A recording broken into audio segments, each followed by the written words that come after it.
Okay, students, now I am going to teach you about the next topic, which is of the Rayas, Naikas, and Sultans. So, first of all, I want to clear you who were the Rayas, who were the Naikas, okay, in Vijayanagar Empire. So, Rayas here means the people who were associated with the royal family or who belonged to the royal kinship. They were considered as Rayas. They were holding the highest administrative post in the Vijayanagar Empire. Mostly they were the relatives of the kings. Then were the Naikas. Naikas, they were the military commanders of the big army of the Vijayanagar Empire. So these military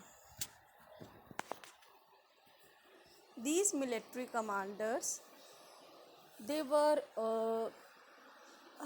because they were the commanders of the army of Vijayanagar Empire. They were also very powerful, and sometimes because they were powerful, through their power they tried to sometime seize the power from the rulers, and they themselves declare as the next ruler of Vijayanagar Empire. Means जो ये नायकास थे, जो कि military commanders भी थे, इनकी इतनी विशाल सेना के, और इनके पास खुद की बहुत बड़ी विशाल सेना होती थी, तो कई बार अपने ताकत का इस्तेमाल करते हुए ये जो नायक होते थे वो उस समय के राजा जो होते थे, अगर वो देखते थे कि वो राजा जो है अच्छी तरीके से एडमिनिस्ट्रेशन नहीं कर पा रहा है, तो उसको हटा करके खुद वो अपना शासन स्थापित कर लेते थे। इस तरह से हमेशा रायास और नायकास के बीच में जो है सत्ता को लेकर के, पावर को लेकर के कॉन्फ्लिक्ट चलती ही रहती थी, क्योंकि दोनों ही पावरफुल थे और दोनों ही अपनी पावर को दिखाना चाहते थे।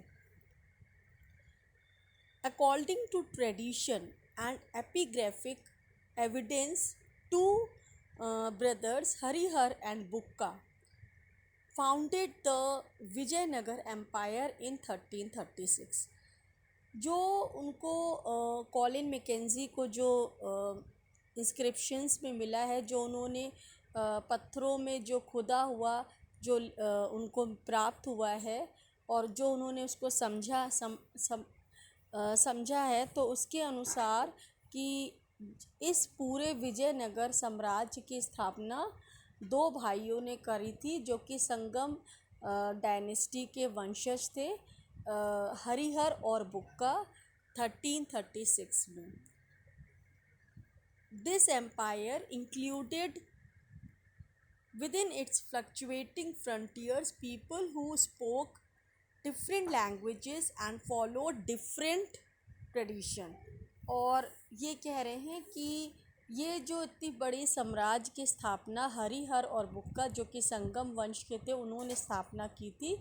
तो जहाँ पे इन्होंने इस वंश की इस साम्राज्य की स्थापना की थी, वहाँ के लोग जो है अलग अलग भाषाएं बोलते थे, और इनके धर्म और जो परंपराएं थी वो भी अलग थी। उत्तर की तरफ जो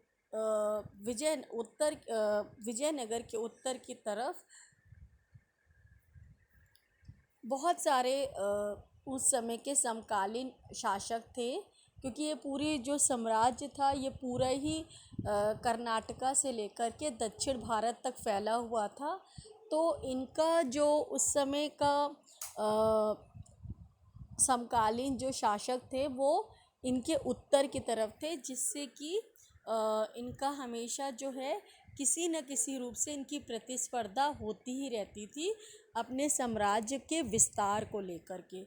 तो इसमें जो दो मुख्य जो इनके ताकतवर समकालीन शासक थे, एक तो थे डेक्कन के सुल्तान और दूसरे थे जो उड़ीसा के गजापति रूलर्स।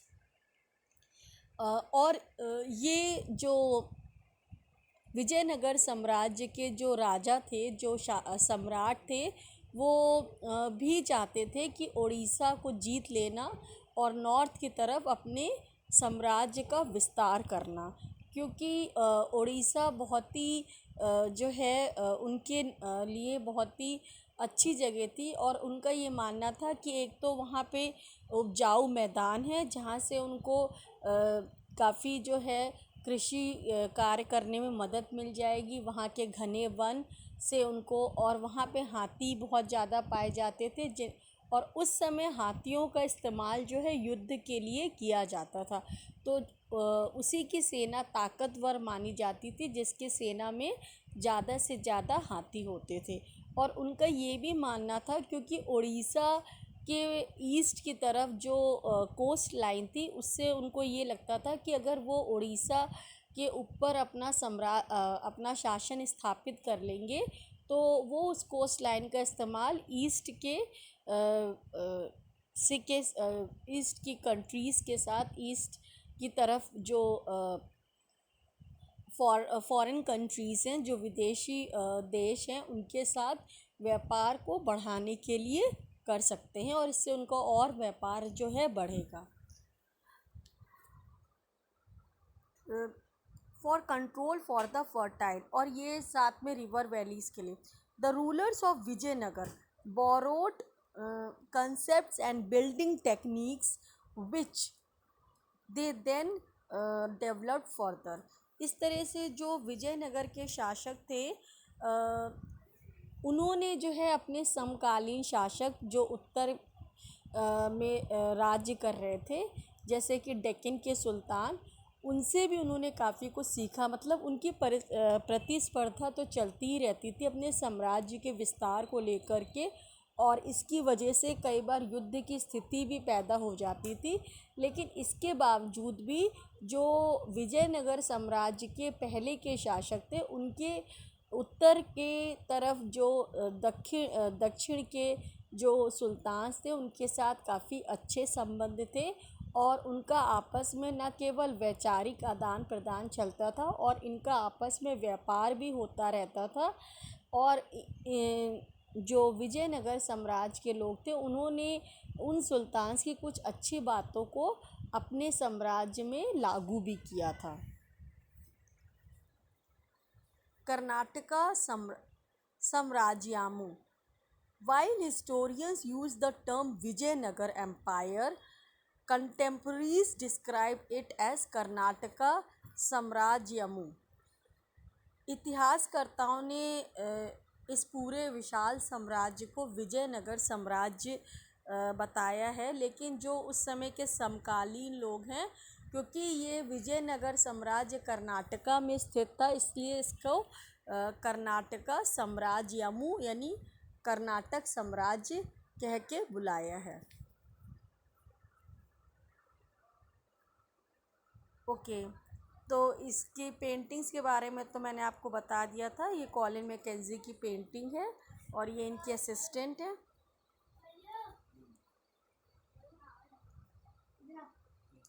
अब सम ऑफ द एरियाज, अब ये देखिए यहाँ पे पहले द गोपुरम और gateway of the Brihadeeswara temple at Thanjavur. तो जो विजयनगर साम्राज्य, जब उन्होंने उनके खंडहर को अच्छी तरीके से उसका सर्वेक्षण किया, जितने भी जो इतने मतलब दूर तक फैले हुए थे, तो जब उनको अच्छी तरीके से उन्होंने देखा तो उन्होंने ये देखा कि जो विजयनगर के जो खंडहर हैं, उसमें सबसे ज़्यादा उन्होंने महत्व जो है मंदिरों को दिया है, जो कि क्योंकि ये हिंदू राजा थे, इसलिए इन्होंने शिव मंदिर, विरूपशखा जो मंदिर है वो शिव भगवान को का ही है, और पंपा देवी जो पार्वती जी का है। तो इस तरह से, क्योंकि जितने भी दक्षिण भारत के जो शासक हुए वो हिंदू शासक थे, और वो शिव भक्त थे।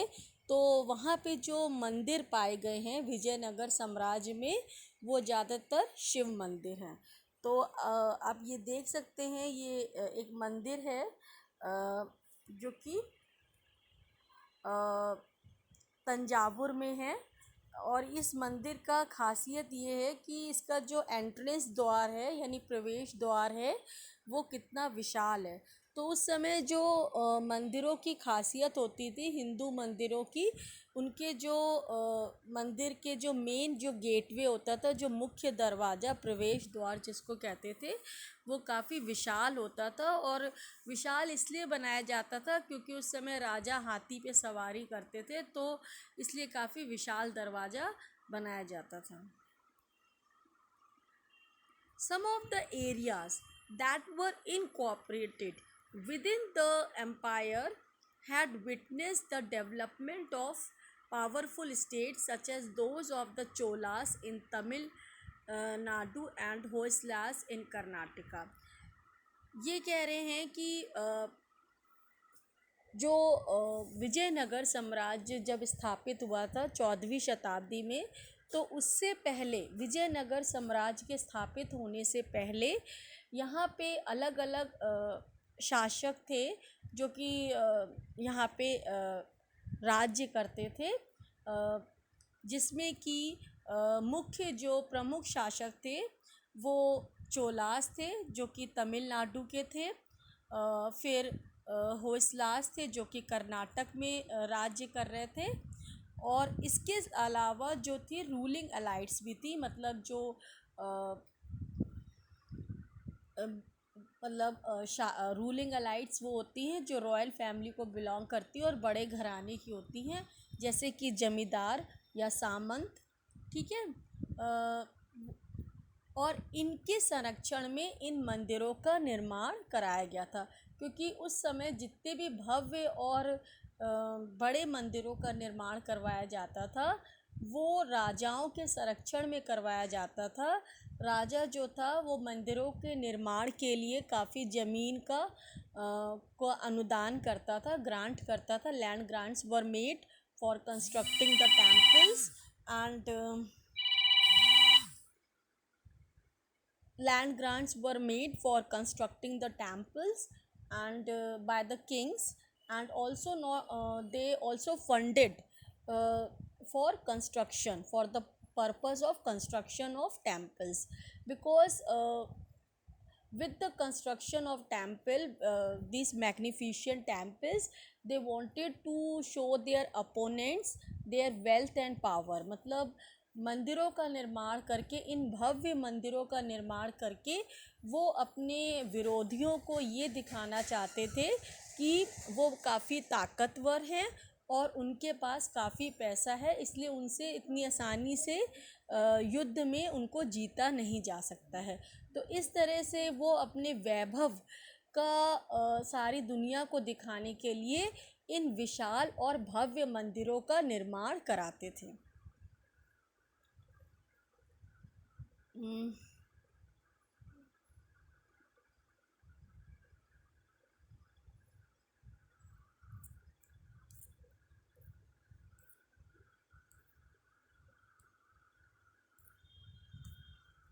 ओके,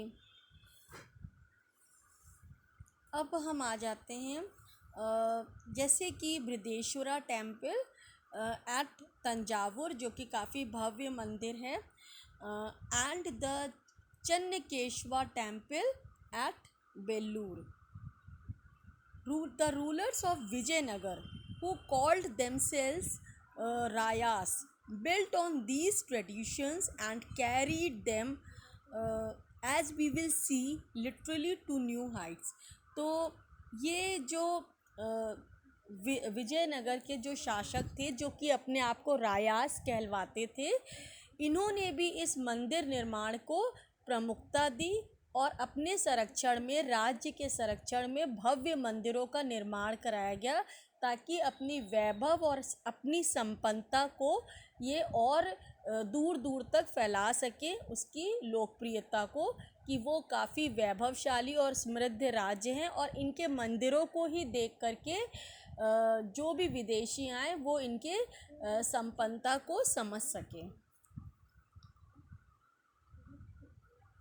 नाउ ये देखिए, अब ये देखिए, ये जो इसमें स्क्रिप्ट में लिखा है, तो उस समय जो जैसे कि जिनके राज्य में जिस चीज़ की भी अधिकता होती थी, तो उस अधिकता से ये जो है अपने आप को जो इनके पास संसाधन होते, जो प्राकृतिक संसाधन होते थे, और जो उन प्राकृतिक संसाधनों की जो प्रचुरता इनके राज्य में पाई जाती थी, तो उसकी नाम से ये अपना को जोड़ लेते थे। जैसे कि गजापति, तो जो उड़ीसा के जो शासक थे वो अपने आप को गजपति कहलवाते थे, क्योंकि उड़ीसा में जो है सबसे ज़्यादा हाथी पाए जाते हैं। इसी तरीके से जो डेक्कन सुल्तान्स थे, दक्षिण के जो सुल्तान थे, वो अपने आप को अश्वपति कहलवाते थे, क्योंकि वो कहीं ना कहीं अरब से जुड़े हुए थे, और अरब में सबसे अच्छी नस्ल के घोड़े पाए जाते हैं। और ये जो विजयनगर साम्राज्य के शासक थे वो अपने को नरापति, यानी कि जो कि मनुष्यों के ऊपर शासन करते हैं। Subtopic 2.1 Kings and Traders. As warfare during these times depended upon effective cavalry, the import of horses from Arabian and Central Asia was very important for rival kingdoms.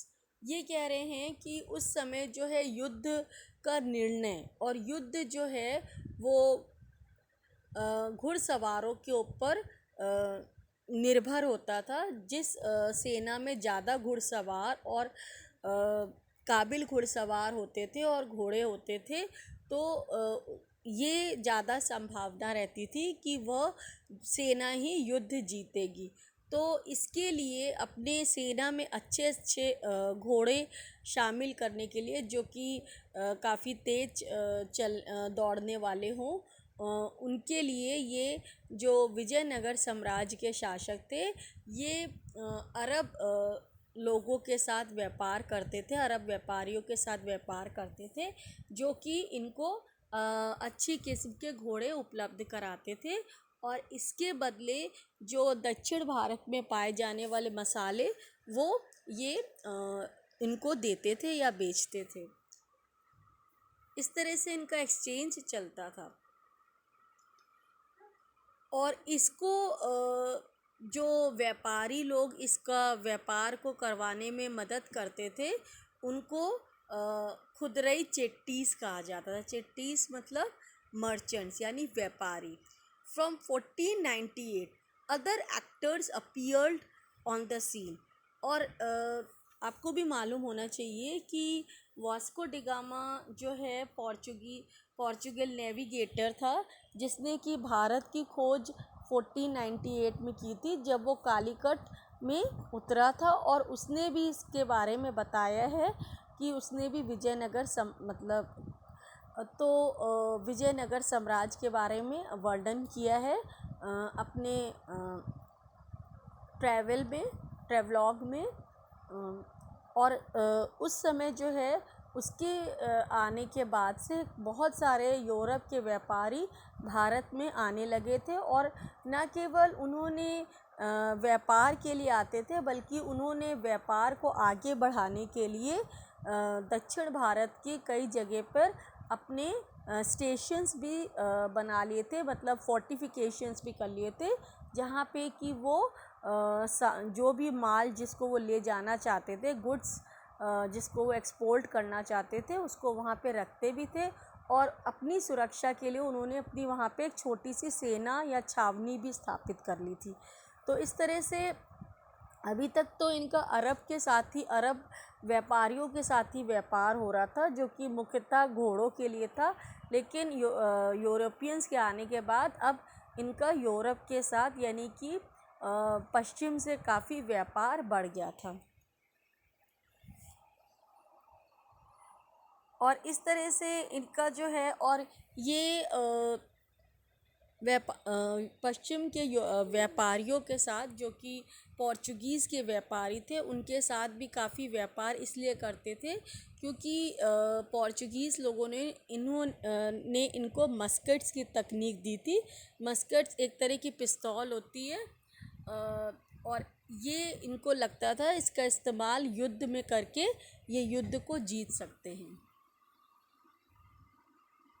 In fact, Vijayanagar was also noted for its markets dealing in spices, textiles and precious stones. इस तरह से हम ये कह सकते हैं कि विजयनगर न केवल विदेशी व्यापार करता था, बल्कि इसके जो बाज़ार थे वो भी बहुत लोकप्रिय थे विदेशियों के बीच में। विदेशी लोग केवल इनके बाज़ारों में घूमने आते थे क्योंकि इनके बाज़ारों में हर तरह के मसाले, कपड़े और हर तरह की बेशकीमती पत्थर इनको मिलते थे। और इस तरह से इनका व्यापार जो है एक तरह से स्टेटस सिंबल की तरह था कि जो विजयनगर में जो व्यापार इतना फल फूल रहा था कि जितने भी ऊंचे व्यापारी थे, मतलब जो काफ़ी अमीर थे, जो विदेशी व्यापार करते थे, वो अपना लोगों के बीच में रुतबा दिखाने के लिए हर तरह के विलासतापूर्ण वस्तुओं का इस्तेमाल करते थे, जिसमें कि बेशकीमती पत्थर और ज्वेलरी है। The revenues derived from trade in turn contributed significantly to the prosperity of the state। और इस तरह से जो इनको राजस्व मिलता था, जो रेवेन्यू, यानी कि जो वो ये बड़े व्यापारी, क्योंकि इनका सबसे ज़्यादा रेवेन्यू का माध्यम जो था वो थ्रू द ट्रेड था। तो जो ये टैक्सेस इनको सबसे ज़्यादा मिलते थे वो विदेशी व्यापार से मिलते थे, और इस विदेशी व्यापार जो कि काफ़ी फल फूल रहा था विजयनगर एम्पायर में, इससे जो है जो टैक्स आता था वो इतना ज़्यादा होता था कि इससे जो है राज्य की समृद्धि जो है काफ़ी बढ़ती जा रही थी। ठीक है, तो आज अभी हम इतना इस टॉपिक को करेंगे, फिर हम नेक्स्ट वीडियो में नेक्स्ट टॉपिक मैं पढ़ाऊँगी। Okay, thank you students.